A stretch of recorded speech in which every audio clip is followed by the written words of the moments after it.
Hi. In the last few videos, we saw different properties and interesting patterns of square numbers. In this video, let us start learning with understanding squares of positive and negative numbers. If you need to find the squares of small numbers like 2, 3, 4, 5, and so on, it is usually very easy to calculate them, right?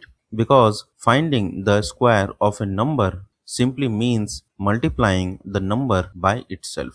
For example, 2 square is 2 multiplied by 2 and this is equal to 4, right?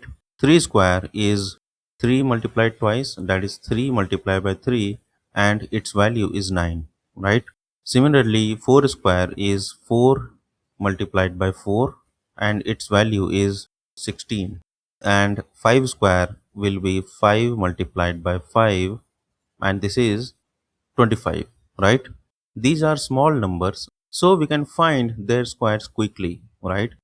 But have you ever wondered what happens when we find the square of a negative number, right?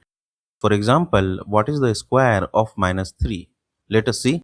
As we know that finding the square of a number simply means multiplying the number by itself, right? So minus 3 square, this is equal to minus 3 multiplied by minus 3, right? And when we multiply 3 by 3, we get 9. I will write 9 here, okay? And when two negative numbers are multiplied, the result is a positive number, right? So this is going to be plus 9. So minus 3 square is equal to 9. This is a positive number, right? In fact, the square of any negative number is always positive because a negative number multiplied by another negative number gives a positive result, right? So here we have negative multiplied by negative, this is equal to positive, okay? For example, minus 4 square is equal to minus 4 multiplied by minus 4. Let me put this in a bracket and this is equal to 16, right? Minus 5 square is equal to minus 5 multiplied by minus 5 and this is equal to 25. Minus 1 square is equal to minus 1 multiplied by minus 1 and this is equal to 1. Can you quickly tell me what minus 6 square will be, right? Yes, this is minus 6 multiplied by minus 6. This is equal to 36, right? Okay, now we know how to find the square of positive and negative numbers. Remember, square of a positive number is always positive, right?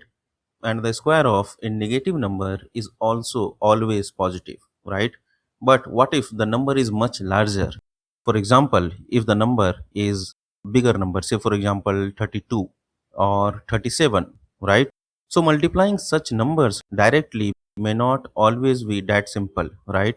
In the next video, we will learn a powerful shortcut using algebraic identities to find the squares of large numbers quickly and efficiently. Okay, thanks for watching.